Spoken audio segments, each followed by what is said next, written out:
Hi everyone and welcome back to the channel. So in this video I'm going to talk about what I've dubbed as collective programs. So what do I mean by this?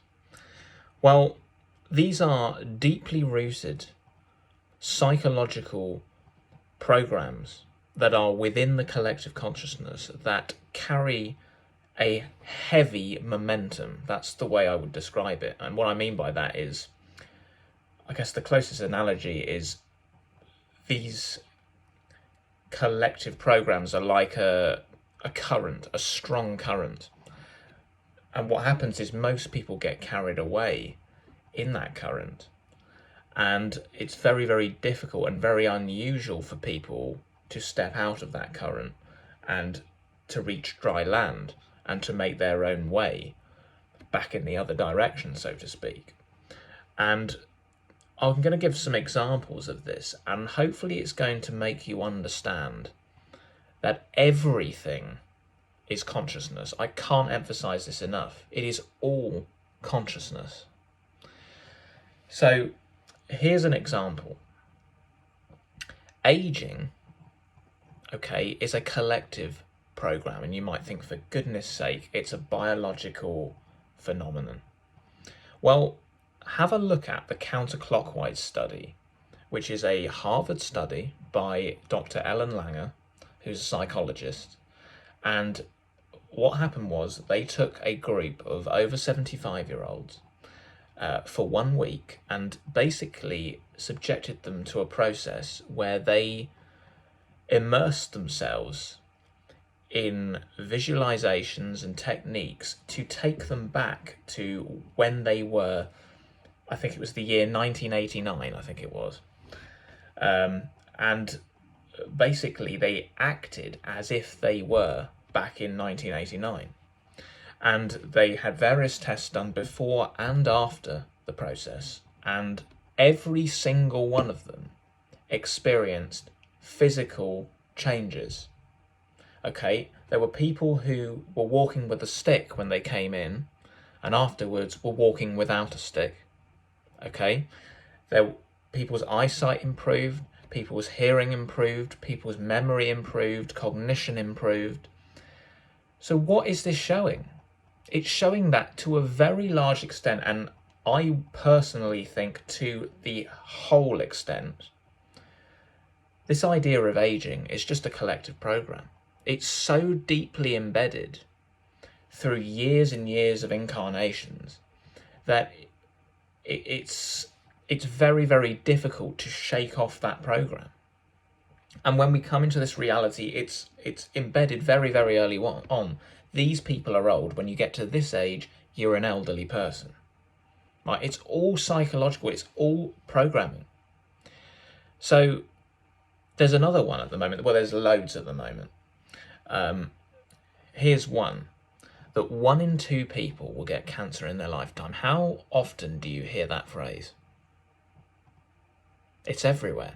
It's on the news. It's in documentaries. It's in adverts. It's on posters. There's a lot of subliminals. And it's just repeated over and over again. Now, what happens when you repeat something? Eventually, it becomes and solidifies as fact in your, as far as your subconscious mind is concerned. That's how all learning takes place. You're given statements, basically, and you just go over and over and over those statements until eventually they just sink in, and to you they're just fact. So is it any wonder that we've had this narrative, this statement that 1 in 2 people will get the big C in their lifetime?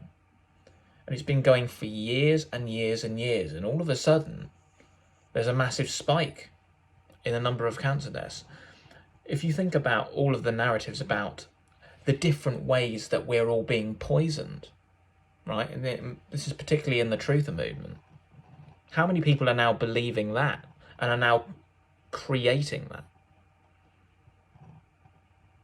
This is how programming of the collective consciousness takes place, and some people are jumping to very quick conclusions about what's going on and why there are so many people getting ill and so many people departing. for me, it's all within our consciousness, and we are creating this phenomenon because of these programs that we've been given. And the more we feed those programs, the more we feed the narratives that we're being poisoned, the more people are going to perceive and believe that that's the case, and the more we're going to see that materialize, because people are going to start collectively creating it. Can you see how we've all been played, and how there is this fake awakening, this inorganic fake awakening in the truth movement, where you are being played like a fiddle to manifest a negative timeline? So we have to start stepping into the consciousness where we understand that we are creating all of this, and that we have the power to heal ourselves. If we perceive and believe that we are whole, that we are healthy, that we are well, state it and affirm it every day. Visualize it, feel the feeling of what it would be like.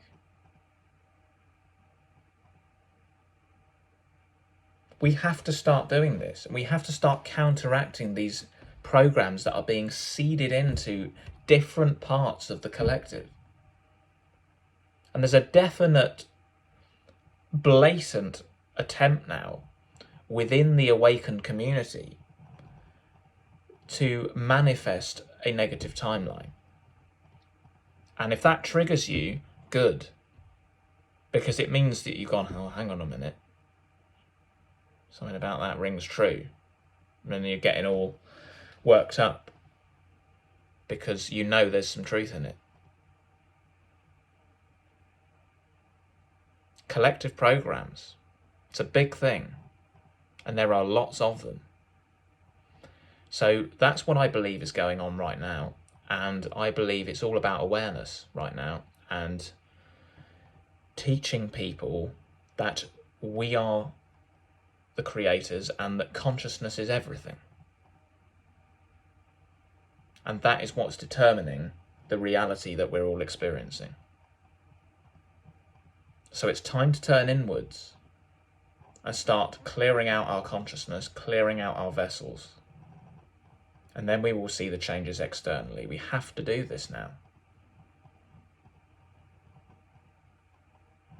to reverse and change the course of the collective programming and the collective reality. So let me know what you think about that. Some strong statements in there that are probably going to trigger a lot of people, but please let me know what you think, and I'll see you very soon.